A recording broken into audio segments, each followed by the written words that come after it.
Hemos orado ya, nuestro hermano Sam acaba de orar y sin embargo, percibiendo nuestra propia debilidad, percibiendo lo que nosotros necesitamos de la obra del Espíritu de Dios en nuestros corazones, en el predicador y en los que escuchan la palabra, vamos una vez más a buscar el rostro de Dios e implorar su presencia en medio nuestro en esta predicación de manera particular. Oremos.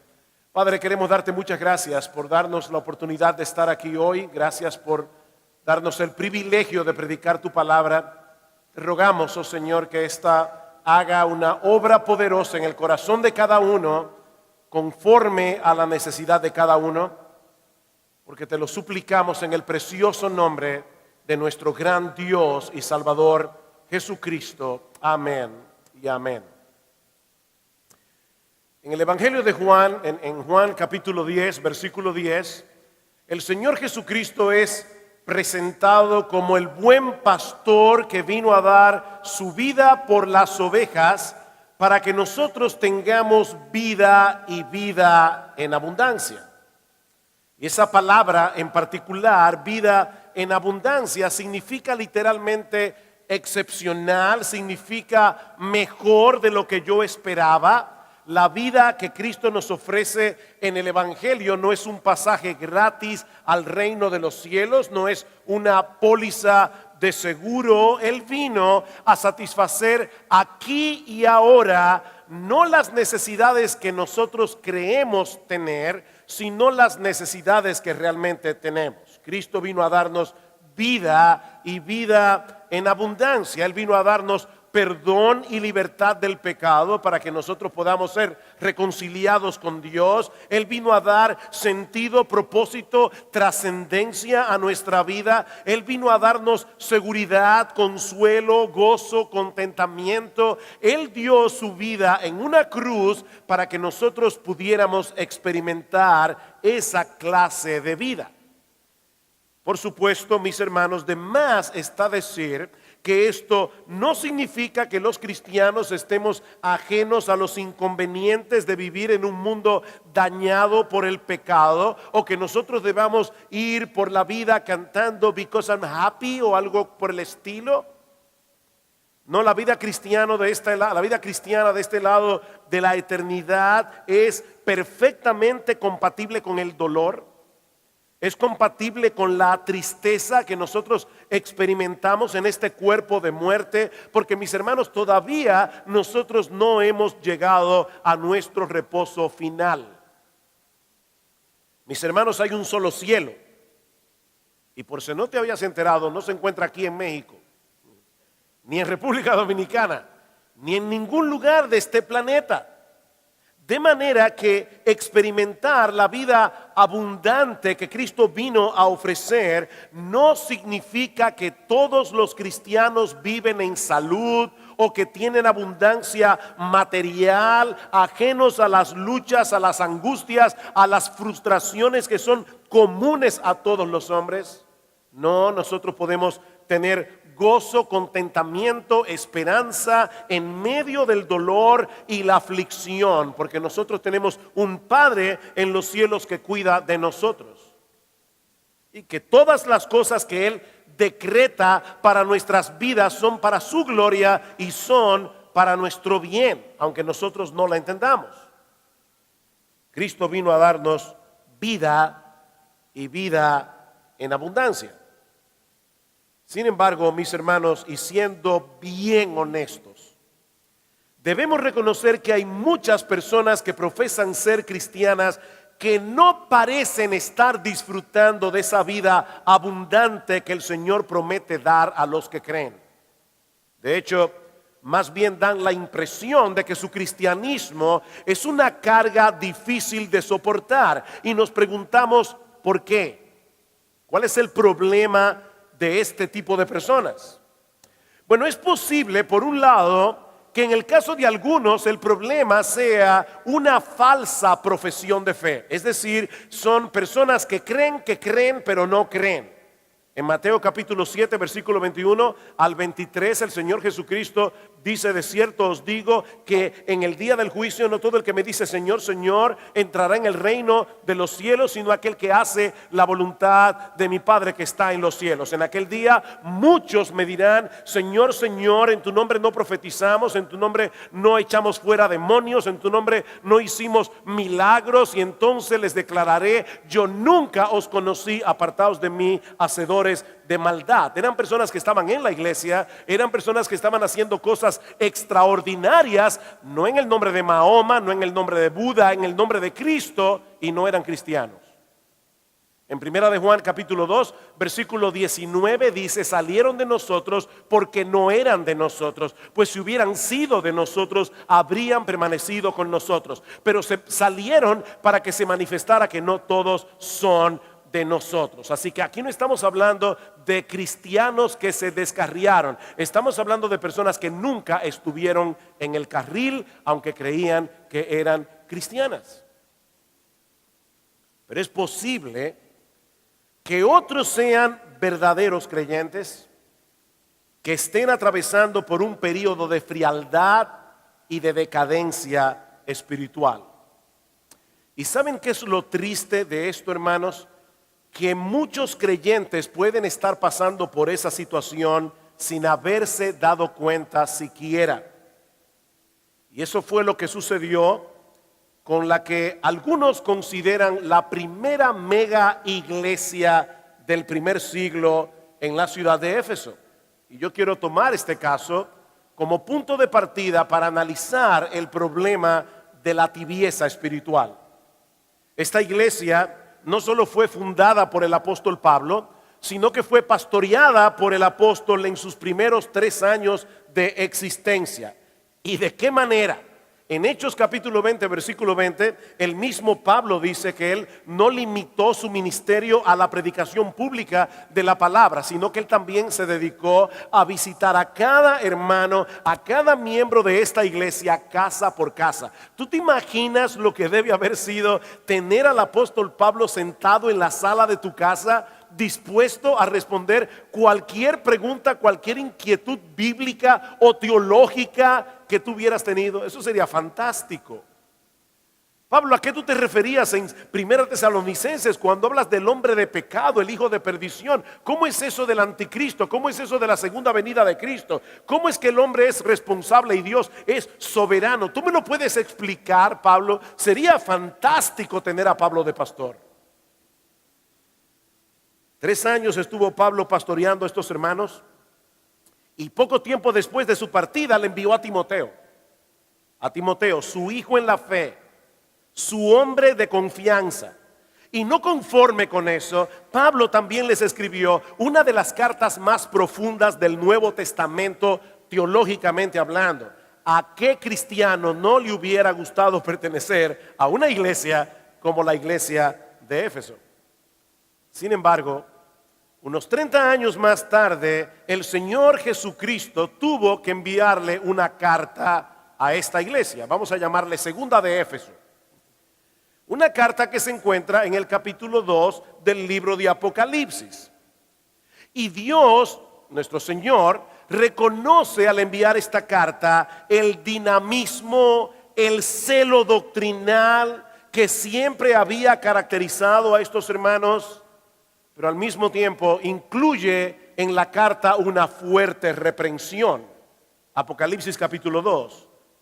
Yo conozco tus obras y tu arduo trabajo y paciencia, y que no puedes soportar a los malos, y has probado a los que se dicen ser apóstoles y no lo son, y los has hallado mentirosos, y has sufrido y has tenido paciencia y has trabajado arduamente por amor de mi nombre y no has desmayado, pero tengo algo contra ti, que has dejado tu primer amor.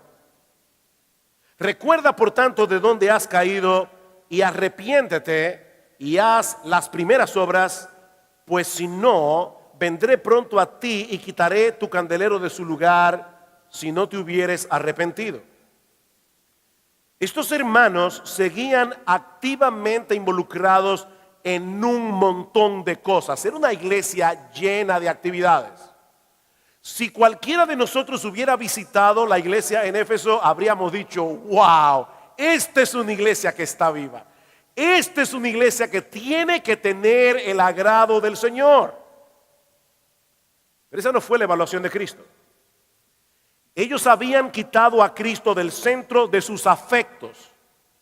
Ellos habían perdido su pasión por Cristo. Continuaban haciendo las mismas cosas de siempre, pero ya no las hacían con la misma motivación, ya no las hacían impulsados por el mismo amor. ¿Ustedes se imaginan a una esposa que le diga a su esposo, mi amor, o esposo mío, tengo algo que decirte? Yo he decidido seguir viviendo contigo. Yo voy a hacer mi mejor esfuerzo para tener la casa en orden. Tus gavetas siempre van a estar bien organizaditas. Te voy a hacer tu comida. Pero yo tengo que confesarte que mi corazón le pertenece a otro hombre. ¿Ustedes creen que ese esposo le hubiera dicho, bueno, pero si por lo menos me va a tener las gavetas, el escritorio ordenado y me va a hacer la comida, yo estoy tranquilo? Por supuesto que no. Eso es exactamente lo que ocurre, mis hermanos, con muchos de nosotros cuando nuestra vida espiritual parece apagarse. Permitimos que el Señor sea eclipsado en nuestras vidas por muchas cosas de este mundo que llaman nuestra atención. Hace unos años atrás, un amigo, un pastor amigo, por cierto, de aquí de México, me regaló un libro escrito por un autor no muy conocido, se llama Rick Holland, y el título en español, porque el libro estaba en inglés, sería algo así como Deseclipsando al Hijo. O para hacerlo mejor en nuestro idioma, tal vez el título sería Quitando lo que eclipsa al Hijo. Y debo reconocer que fue este libro el que me motivó a predicar este sermón. Quitando lo que eclipsa al Hijo. Yo estoy seguro que todos aquí alguna vez han observado un eclipse, ¿verdad? Un eclipse de sol. El eclipse no nos deja en total oscuridad, sino que altera considerablemente nuestra experiencia visual, porque la luna bloquea momentáneamente lo que se conoce como la fotosfera, es decir, esa luz brillante que emana del sol, y solo nos permite ver la corona solar, que es ese anillo de luz que queda alrededor de la silueta de la luna cuando hay un eclipse solar. Es por eso que cuando hay un eclipse, los colores pierden su brillo, los objetos se ven en diferentes tonos de grises, y por supuesto, como eso es una rareza que ocurre solo de vez en cuando y solo por un poco de tiempo, para algunos de nosotros puede resultar una experiencia interesante. De hecho, yo no sé cómo es aquí en México, pero cuando va a haber un eclipse en República Dominicana, eso lo avisan y dicen la hora, y la gente sale a la calle a observar el eclipse porque es una rareza. Ahora, ¿qué sucedería, mis hermanos, si esa fuera la condición normal del planeta Tierra? O sea, imagínense vivir en un planeta eclipsado los 365 días del año. ¿Saben qué sucedería? Probablemente nada, porque todos nos acostumbraríamos a vivir y a ver las cosas de esa manera. Y eso es exactamente lo mismo que puede ocurrirle a un cristiano que lleva mucho tiempo sumergido en la monotonía espiritual de una vida eclipsada. Se han acostumbrado. Hermanos, puede llegar el momento en que los cristianos se acostumbren a su rutina de leer la Biblia de vez en cuando, se acostumbren a la rutina de venir a la iglesia todos los domingos. Tal vez están envueltos en un montón de ministerios en la iglesia y eso les da tranquilidad de conciencia. Se acostumbran a orar antes de cada comida, tener conversaciones espirituales de vez en cuando con algunos hermanos y una conducta bastante aceptable dentro de los parámetros del cristianismo. Pero esa no es la vida abundante que Cristo nos ofrece y nos promete en Juan capítulo 10, versículo 10. Cuando un creyente está en esa condición, necesita urgentemente ser despertado de ese letargo espiritual. Y no hay una mejor manera de hacer eso que volviendo a los aspectos más fundamentales de nuestra fe. Y lo que yo voy a hacer ahora en el resto de este sermón es prácticamente una clase simple y sencilla de escuela dominical, hablando de nuestra salvación. Y solo quiero responder dos preguntas.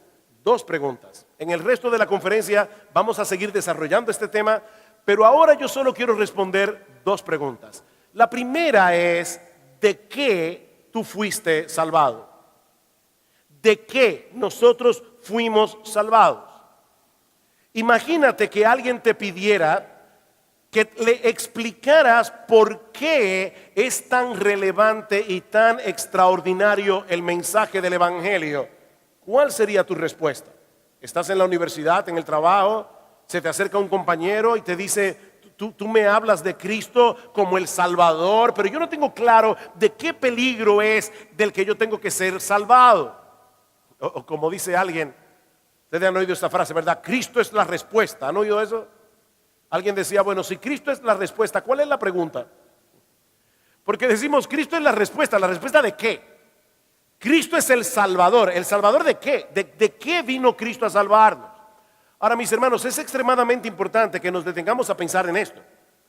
Porque si damos por sentado los aspectos elementales del Evangelio, de tal manera que ya no produzcan en nosotros el asombro que deberían provocar, muchas cosas de este mundo terminarán eclipsando a Cristo en nuestras vidas. Acompáñenme, por favor, a Romanos capítulo 5. Romanos capítulo 5.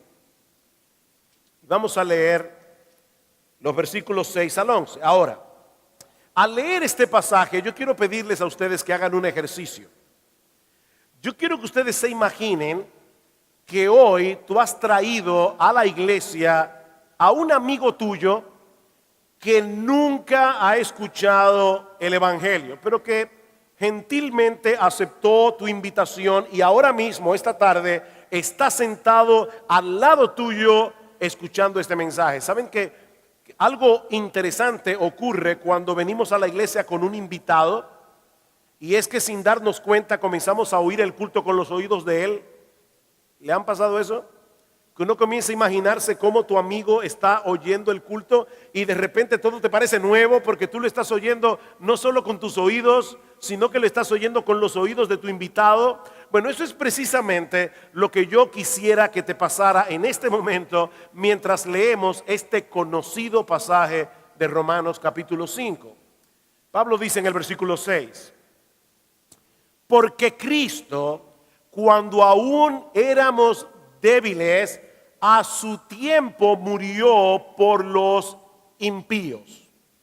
Ciertamente apenas morirá alguno por un justo, con todo pudiera ser que alguno osara morir por el bueno, mas Dios muestra su amor para con nosotros en que siendo aún pecadores, Cristo murió por nosotros. Pues mucho más estando ya justificados en su sangre, por él seremos salvos de la ira. Porque si siendo enemigos fuimos reconciliados con Dios por la muerte de su Hijo, mucho más estando reconciliados seremos salvos por su vida. Y no solo esto, sino que también nos gloriamos en Dios por el Señor Jesucristo, por quien hemos recibido ahora la reconciliación. Supongamos que ese amigo tuyo que está aquí sentado hoy, a medida que yo voy predicando el mensaje del Evangelio, ese amigo comienza a captar lo que el Evangelio dice acerca de nosotros, somos impíos y todo lo que Pablo dice aquí, y lo que dice este texto acerca de lo que Dios hizo a nuestro favor a través de la persona de Cristo. Éramos débiles, es decir, absolutamente impotentes para escapar de nuestra condición espiritual por nosotros mismos. Éramos impíos. Tú sabes, ¿verdad?, que tú eras un impío. De hecho, déjame decirte algo. Si tú no sabes que tú eras un impío, tú vas camino al infierno. Porque de lo primero que tiene que ocurrir para que una persona pueda ser salva es darse cuenta de que es un impío. Si tú nunca te has dado cuenta de que tú eres un impío, tú no eres creyente, tú vas camino al infierno. Éramos impotentes, éramos impíos, éramos pecadores, éramos enemigos de Dios. A veces yo hablo con personas que me dicen, yo amo a Dios desde chiquito. Pero yo no sé a qué tú te refieres con eso, que desde chiquito tú amas a Dios. Pero si tú crees que tú has amado a Dios toda la vida, tú no eres cristiano. Porque Cristo, lo primero que hace el Espíritu Santo para convencerte es de que tú eres un enemigo de Dios, que necesita ser reconciliado. Por eso es que la gente va al médico cuando se siente enfermo. Nadie va y le dice, doctor, hice mi cita hoy para decirle que estoy perfectamente bien de salud. No, nadie va al médico a gastar su dinero. Usted va al médico cuando está enfermo. Usted va a Cristo cuando se siente impío, pecador, enemigo de Dios. Pero a pesar de todo eso, Cristo murió por nosotros. Es decir, Él ocupó nuestro lugar en la cruz del Calvario. El lugar que estaba reservado para cada uno de nosotros por ser impíos, impotentes, pecadores y enemigos de Dios. Y al hacer eso a nuestro favor, fuimos justificados en su sangre. Es decir, fuimos declarados justos en la presencia de Dios. Fuimos salvos de la ira. Fuimos reconciliados con Dios. Supongamos que ese amigo imaginario del que hemos estado hablando, ese amigo tuyo, sigue viniendo a esta iglesia. Hasta que finalmente el Señor le abre el entendimiento. El Señor le da la gracia del arrepentimiento y de la fe. Y este amigo tuyo abraza esta verdad del Evangelio con todo su corazón.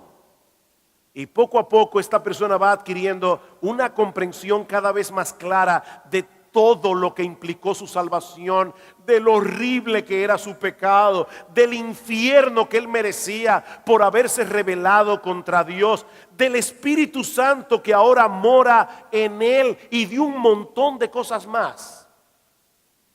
Pregunta: ¿cómo se supone que esa persona debería reaccionar a todo esto?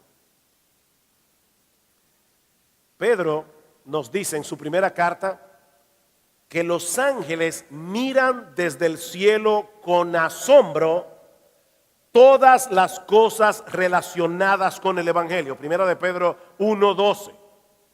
Ellos saben quién es Jesús. Ellos saben el lugar de preeminencia que Jesús tiene en el cielo. Durante siglos los ángeles habían adorado a Jesús como el Rey soberano del universo, como el creador y el sustentador de todas las cosas.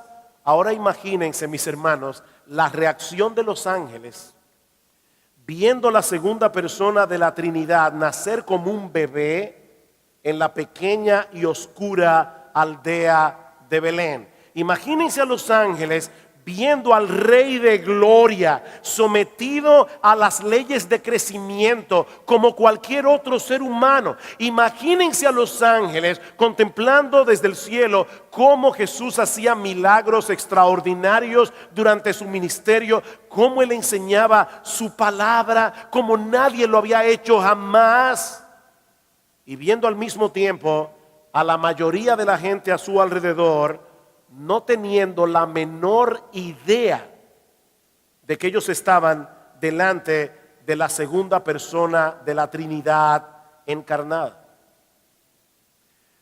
Yo no quisiera ser irreverente con esta ilustración que les voy a hacer ahora, pero seguramente la mayoría de ustedes han visto alguna vez películas de artes marciales. Han visto películas donde el protagonista es un experto en artes marciales. Bruce Lee o Jet Li, para hacerlo más contemporáneo.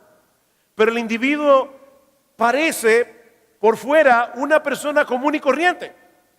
Y uno está viendo la película cómo el individuo este llega al barrio y los matones del barrio salen y comienzan a burlarse de él y comienzan a empujarlo, y el individuo con mansedumbre no hace nada, y uno está esperando en la película que el tipo por fin comienza a dar patadas y le muestra a esta gente quién es él y ponga a todos estos matones en su lugar.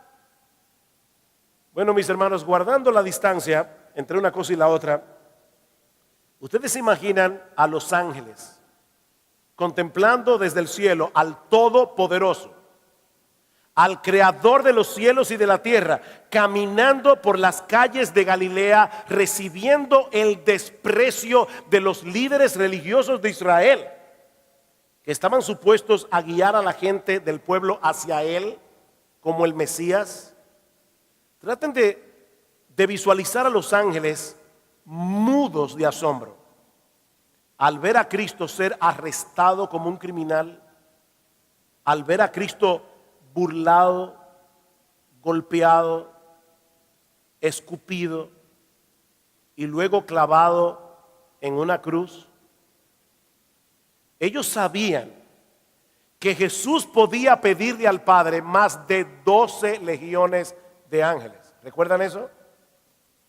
¿Saben lo que es una legión? Una legión es una compañía de soldados que tiene 6,000 soldados. 12 legiones de ángeles son 72,000 ángeles. Pero los ángeles tuvieron que quedarse tranquilitos sin hacer absolutamente nada para socorrer al Hijo de Dios. Ahora, no olviden que no fueron ellos los beneficiarios de esta salvación. Ni un solo ángel fue salvado por la sangre de Cristo. Nosotros fuimos salvados. Todo eso fue por ti, si tú eres creyente, no por los ángeles. Todo eso fue por nosotros, hermanos. Dios se hizo hombre para salvarnos. Y volvemos a la pregunta: ¿salvarnos de qué? ¿Salvarnos de qué? Bueno, algunos podrán decir: Cristo nos salvó del infierno, y tienen razón. Otros dirán: Cristo nos salvó de la esclavitud del pecado, de las consecuencias del pecado. Todas esas respuestas son teológicamente correctas. Pero una vez más, vean lo que Pablo dice en Romanos 5:9. Pues mucho más, estando ya justificados en su sangre, por él seremos salvos de la ira. De la ira. ¿De la ira de quién? Lo que Pablo está diciendo aquí es que Cristo murió en la cruz del Calvario para librarnos de la ira de ese Dios 3 veces santo, infinitamente justo, contra el cual habíamos pecado todos los días desde el día en que nacimos. De hecho, esa es la tesis del apóstol Pablo en Romanos capítulo 1, versículo 18. Pablo va a explicar el evangelio en la carta a los romanos. ¿Y cómo comienza Pablo? Diciéndole a los cristianos de Roma: Dios te ama y tiene un plan maravilloso para ti. ¿Cómo comienza Pablo a explicar el evangelio? ¿Comienza Pablo por la ira de Dios o por el amor de Dios? Por la ira de Dios. Porque la ira de Dios se revela desde el cielo contra toda impiedad e injusticia de los hombres que detienen con injusticia la verdad. Porque lo que de Dios se conoce les es manifiesto. Dios se lo manifestó. Su eterno poder, su deidad, se hacen claramente visibles por medio de las cosas hechas, pero el hombre ha decidido hacerse el tonto y suprimen con injusticia la verdad. Dios está irado contra el hombre. Por eso vino Cristo, para salvarnos de la ira de Dios. Mi hermano, piensa en esto. Cuando tú eras incrédulo, y mira, yo no sé si tú te convertiste a los 5 años, es posible, a los 10 años, a los 15, a los 20, cuando tú eras inconverso, la ira de Dios estaba sobre ti. Tú estabas en las manos de un Dios que estaba airado contigo. No había ni una sola razón para que Dios no hiciera esto y te mandara al infierno cuando Él quisiera, porque tú lo merecías y yo también. Estábamos en las manos de un Dios airado, que tenía todo el derecho de arrojarnos a las llamas del infierno por los siglos de los siglos. ¿Y sabes por qué no lo hizo? Porque desde antes de la fundación del mundo, ese Dios pensó en ti y te amó con nombre. Desde antes de la fundación del mundo. Yo no entiendo eso, mis amados hermanos, pero eso lo dice Pablo en Efesios capítulo 1. Desde antes de la fundación del mundo, Dios decidió salvarte, aún sabiendo que eso le iba a costar la vida de su precioso Hijo. Ese es el contraste que Pablo nos está presentando en Romanos capítulo 5. Nosotros éramos débiles, impotentes, nosotros éramos impíos, nosotros éramos pecadores, nosotros éramos enemigos de Dios, pero aún así Cristo murió por nosotros. En otras palabras, Dios nos salvó de Dios. Dios nos salvó de Dios, de su propia ira, con el precio de la vida de su propio Hijo. Y yo me pregunto, hermanos, ¿cómo se supone que deberíamos reaccionar a eso? ¿Cómo se supone? Pablo responde esa pregunta en el versículo 11 de Romanos 5.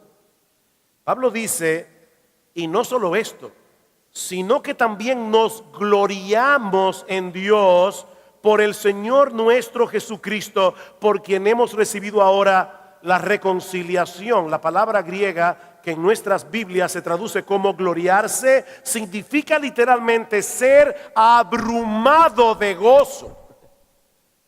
Ser abrumado de gozo. Mi esposa y yo a veces hemos visto un programa, ya no lo dan por televisión, pero un programa que se llama Un Minuto para Ganar, A Minute to Win It. Es un programa donde se le ponen a las personas ciertas pruebas y si la persona la pasa gana $50,000. Y le dicen al que está jugando, ¿quieres arriesgarte para la próxima prueba? La gente en su codicia dicen, sí, si la pasa se gana $75,000. ¿Y quieres la otra prueba? Sí, se gana $150,000 hasta que llega a $1,000,000. Increíble. Hay que ver cómo se pone la gente cada vez que pasa una de esas pruebas. Es que no saben lo que van a hacer en el escenario. Brincan, saltan, se tiran en el piso, lloran. Los familiares lo abrazan porque ganaron $50,000. Hermanos, yo no creo que es de ese gozo superficial del que Pablo está hablando allí. Es un gozo mucho más profundo que eso. Mi hermano amado, tú y yo merecíamos estar en el infierno ahora mismo. Es una tremenda misericordia de Dios que tú no estés ardiendo en el infierno. Y eso le costó a Cristo su vida. ¿Cómo deberíamos nosotros reaccionar a eso? Pero hay otro aspecto fundamental de nuestra fe que yo quisiera examinar brevemente antes de concluir este mensaje. Ya vimos de qué fuimos salvados. Veamos ahora para qué fuimos salvados. Recuerden lo que yo les decía al principio. La salvación no consiste en una póliza de seguros, no es un ticket gratis para ir al cielo. ¿Para qué fuimos salvados? Bueno, yo les pido que me acompañen a uno de los versículos más conocidos de toda la Biblia. ¿Cuál ustedes creen que es? Juan 3:16. Vamos a Juan 3. Es más, yo creo que no deberían ni siquiera buscar Juan 3:16, ¿verdad que no? Se lo deben saber de memoria.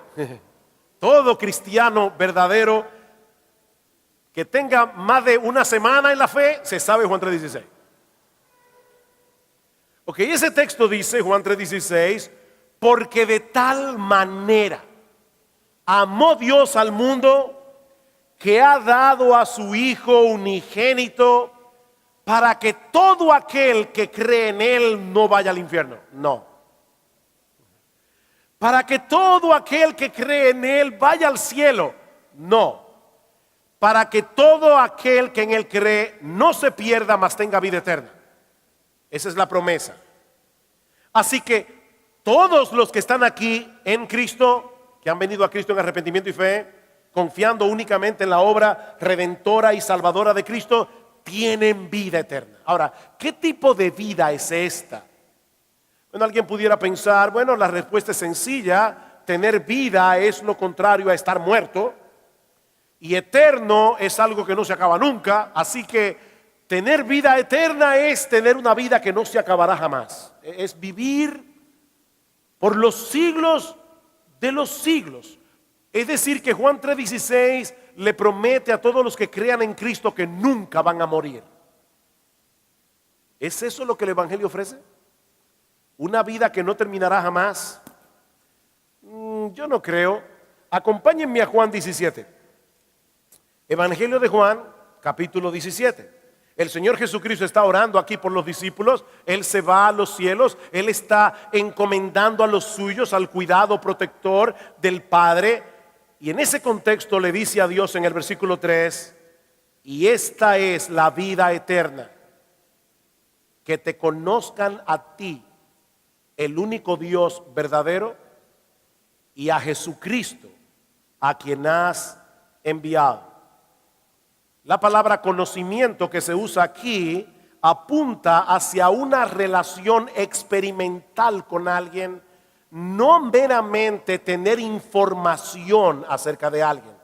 Por ejemplo, todos aquí sabemos quién es Barack Obama, ¿verdad que sí?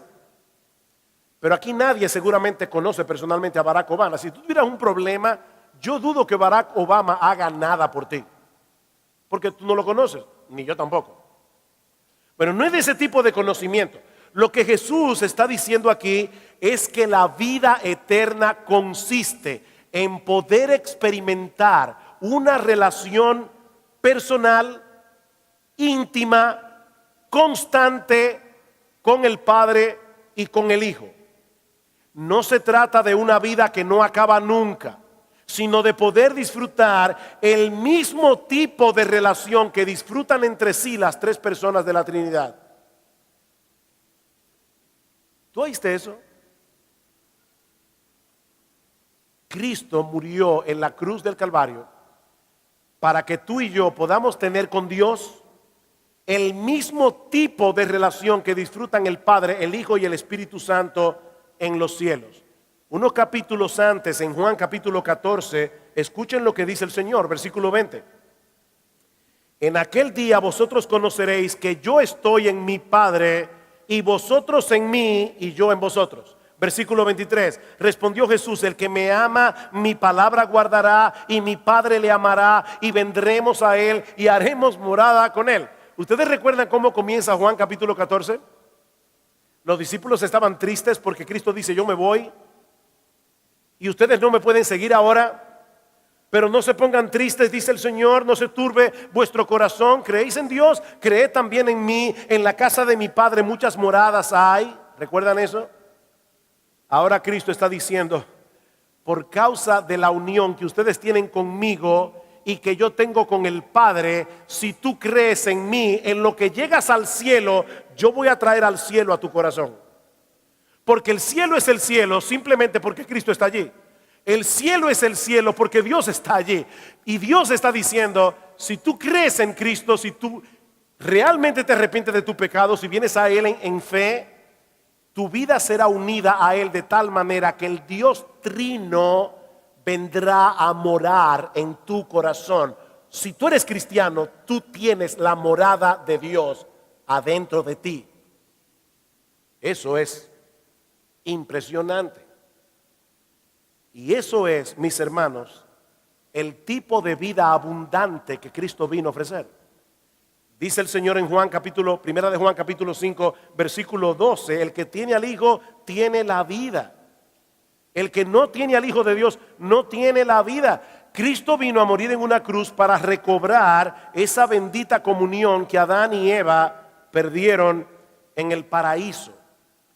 Ese conocimiento es tan extraordinario, es tan valioso, que Dios envió a su Hijo al mundo a morir en una cruz en nuestro lugar para que nosotros podamos disfrutar ese tipo de relación con Él. Es por eso que Pablo dice en Filipenses capítulo 3, versículos 7 al 8, que ninguna cosa de este mundo es tan valiosa que no podamos desprendernos de ella para poder conocer mejor a Jesús. Pero cuantas cosas eran para mí ganancias, las he estimado como pérdida por amor de Cristo. Y ciertamente aún estimo todas las cosas como pérdida por la excelencia del conocimiento de Cristo Jesús, mi Señor, por amor del cual lo he perdido todo y lo tengo por basura para ganar a Cristo. Así de precioso es conocer al Señor. ¿En qué consiste entonces la vida eterna? Es disfrutar de la presencia de Jesús en nuestro interior y valorarla como nuestro más preciado tesoro. Eso es ser cristiano. Eso es ser cristiano. Es tener la presencia de Cristo en nuestro interior y valorarla como nuestro más preciado tesoro. Yo no sé cuántos de ustedes conocen la obra de Tolkien, El Señor de los Anillos. ¿Alguien conoce esa obra? Es una trilogía que fue llevada al cine. El Señor de los Anillos, uno de los personajes más memorables de esa trilogía que escribió Tolkien es una horrible criatura llamada Gollum, que está obsesionado con un anillo de oro que confería un poder extraordinario. ¿Ustedes recuerdan cómo, los que vieron la película, cómo Gollum se refería al anillo? ¿Alguien recuerda? My precious, decía él, mi preciosura. Para Gollum no había nada en el mundo que fuera más valioso que ese anillo. Y lo que Tolkien nos quiere presentar es que esa ambición de Gollum por el anillo lo convirtió en un monstruo. Hermanos, hay otro tipo de obsesión, si se puede llamar así, que produce en nosotros un efecto totalmente contrario, y es la obsesión con Jesús. Es la obsesión con Jesús. Es de eso que Pablo está hablando en Filipenses capítulo 3 versículo 8, cuando dice: yo quiero conocer a Cristo, yo lo tengo todo por basura cuando yo comparo a Cristo con cualquier cosa de este mundo, porque esa obsesión por Jesús dominaba a Pablo por completo. En esa misma carta a los Filipenses, Pablo lo expresa a través de una frase bien extraña. Él dice: para mí el vivir, Cristo. Yo sé que la Reina Valera dice: para mí el vivir es Cristo, pero lo que el texto original dice es: para mí el vivir, Cristo. Hubiera sido más lógico, ¿verdad?, que Pablo dijera: para mí el vivir consiste en servir a Cristo, o para mí es adorar a Cristo, o incluso amar a Cristo. Pero él resume todo eso y mucho más diciendo simplemente: para mí el vivir consiste en Cristo. Ahora, lo interesante es que esa descripción que Pablo hace de sí mismo no es exclusiva de una élite de supercristianos. Hermano, déjame hacerte una pregunta. Honestamente, tú puedes decir: yo no sé si me alejo del foco de luz, no me veo, porque he estado presionado ahí, metido, porque no sé si desaparezco. Hermano, tú puedes decir de verdad, de corazón: para mí el vivir es Cristo. Porque esto no es exclusivo de una élite de supercristianos en la iglesia. Escuchen cómo Pablo les dice a los colosenses. Pablo dice: si pues habéis resucitado con Cristo, buscad las cosas de arriba, donde está Cristo sentado a la diestra de Dios. Poned la mira en las cosas de arriba, no en las de la tierra, porque habéis muerto y vuestra vida está escondida con Cristo en Dios. Cuando Cristo, vuestra vida, se manifieste, vosotros entonces seréis manifestados juntamente con Él en gloria. O sea, Pablo está diciendo: Cristo es nuestra vida, no la mía solamente, no la mía exclusivamente. Cristo es la vida de todo verdadero creyente. Es por eso, mis hermanos, que cuando Jesús se manifieste en su segunda venida, la vida de todos los creyentes será manifestada juntamente con la de Él en gloria. En otras palabras, cuando el mundo vea a Cristo en su segunda venida y a todos los cristianos al lado de Cristo compartiendo su gloria, se van a dar cuenta por primera vez que en este planeta las únicas personas que están vivas somos tú y yo, que realmente estamos vivos. Las únicas personas del planeta que realmente están vivos son los cristianos. Ahora no se ve porque nuestra vida está escondida en Cristo. Pero cuando Cristo se manifiesta en gloria, los impíos se van a quedar boquiabiertos. Porque nosotros compartiremos su gloria. Pero hermanos, lo que yo estoy queriendo decirles esta tarde es que nosotros disfrutamos de esa vida ya, aquí y ahora. Ya tenemos esa vida eterna y ya podemos disfrutar de esa vida eterna en la misma medida en que nosotros continuemos creciendo en tener una comunión cada vez más íntima con Jesús, valorándolo a Él por encima de cualquier cosa de este mundo. Y es en esa misma medida que nosotros vamos a experimentar la vida abundante de Juan capítulo 10, versículo 10. Mi hermano, déjame hacerte una pregunta. Si Cristo te enviara esta tarde una carta personal, piensa en ti, ¿te diría algo similar a lo que le dijo a los creyentes de la iglesia en Éfeso? Si Cristo te enviara una carta, te diría: hijo mío, tú estás viviendo la vida cristiana en automático. Estás viviendo tu vida cristiana por inercia. Estás haciendo las mismas cosas de siempre, pero no con la misma motivación y no con el mismo amor que te movía al principio. Cristo te diría esta tarde: tú has perdido tu primer amor. El doctor Donald Whitney escribió un libro titulado Las disciplinas espirituales para la vida cristiana, y él nos provee un cuestionario. Perdón, ¿a qué hora se supone que yo debo acabar? Estoy ya acabando, no se preocupe, pero quería saber a qué hora termina esto. ¿A las 6?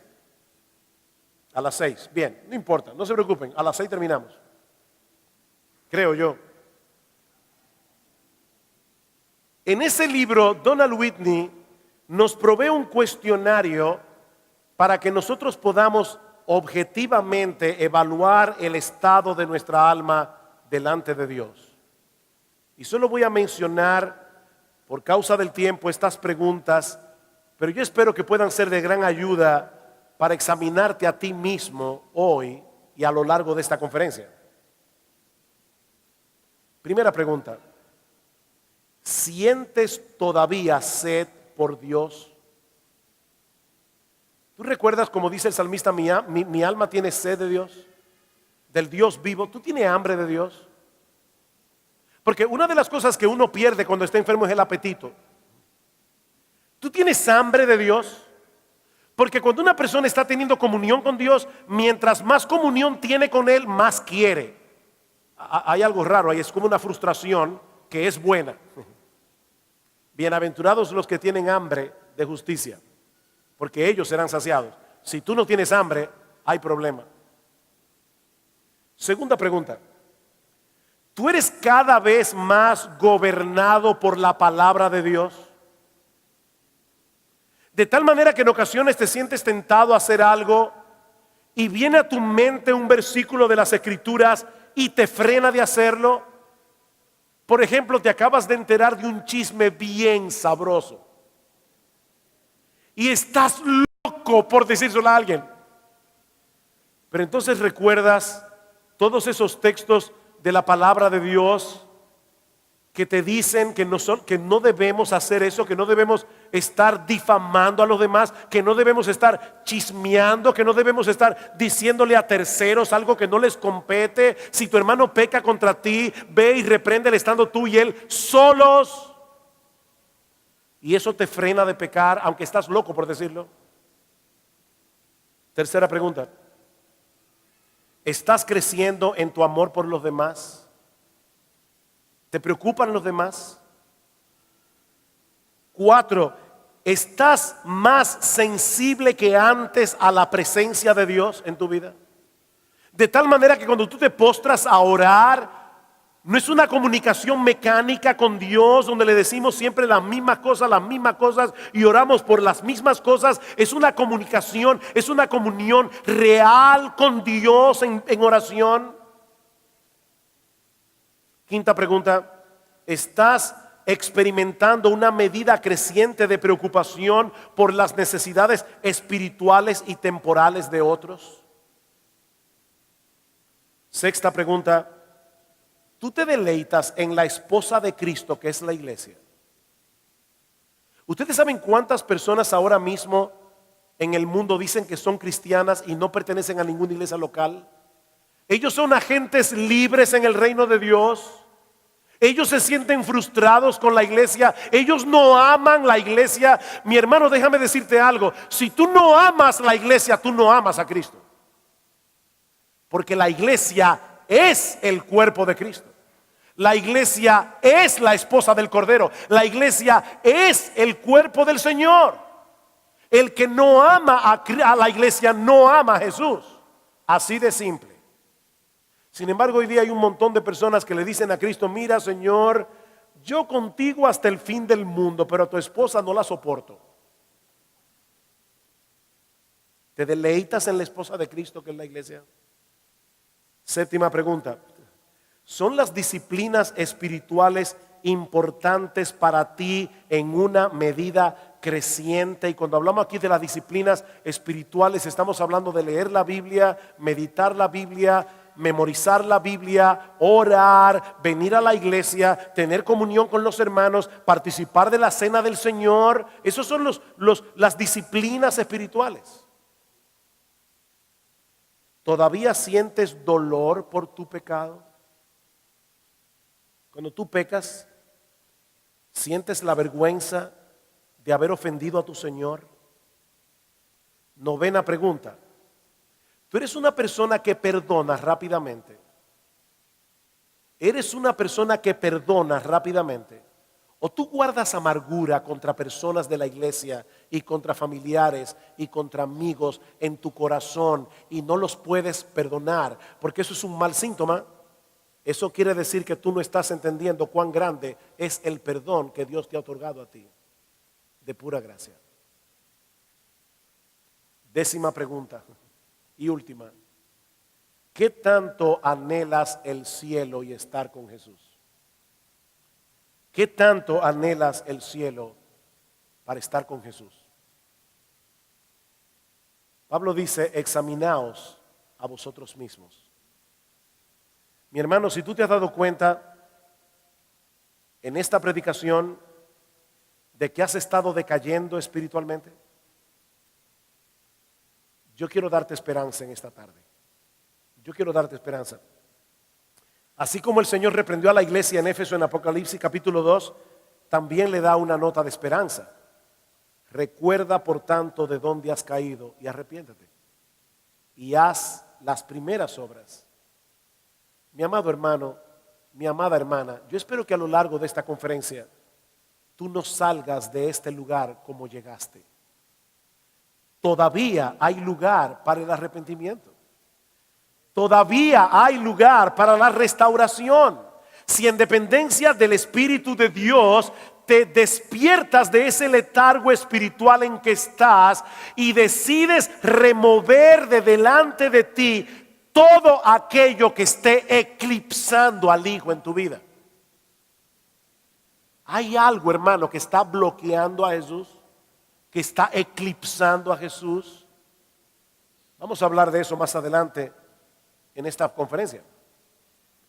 Vuélvete de nuevo a tu Señor en arrepentimiento y fe, y en dependencia del Espíritu Santo toma la resolución de volver a colocarlo a Él en el centro de tu corazón, en el centro de tus afectos, manteniéndote en pie de guerra contra los deseos engañosos de tu corazón.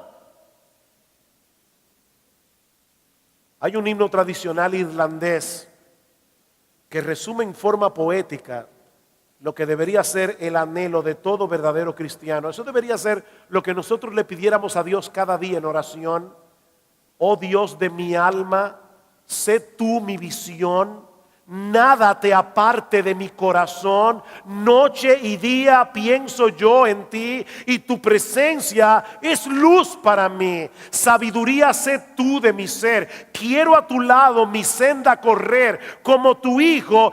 Tenme, Señor, siempre morando en un mismo amor. Riquezas vanas no anhelo, Señor, ni el vano halago de la adulación. Tú eres mi herencia, tú mi porción, Rey de los cielos, tesoro mejor.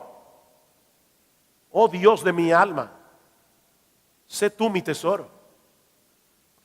Y si tú estás aquí en esta tarde y tú sabes en tu conciencia que tú no podrías cantar ese himno, que tú no podrías decir de corazón, como dice en esa última estrofa: Señor, tú eres mi mayor tesoro, sé tú mi mayor tesoro. Si tú no puedes decir como Pablo: para mí el vivir es Cristo, yo te ruego por amor a tu alma que no abandones este lugar en la condición espiritual en que te encuentras. No lo hagas. Solo el que tiene al Hijo tiene la vida. Tú tienes al Hijo. Para ti el vivir es Cristo. Y Él puede darte vida hoy. Y vida en abundancia. Si vienes a Él en arrepentimiento y fe. Si abandonas toda confianza en cualquier otra cosa aparte de ese Cristo que murió en una cruz para salvar a pecadores. Oh, que Dios bendiga su palabra en esta tarde y a lo largo de toda esta conferencia. Vamos a orar. Padre, nosotros queremos darte gracias por habernos dado en esta tarde la oportunidad de hacer este diagnóstico. Ayúdanos a conocer el verdadero estado de nuestra vida espiritual delante de ti. Y Señor, bendice el resto de estas conferencias. Oh Padre, ayúdanos a vivir y a experimentar la vida abundante por la que Cristo murió. Alabado sea tu nombre, Señor, en Cristo nuestro Salvador. Amén y amén.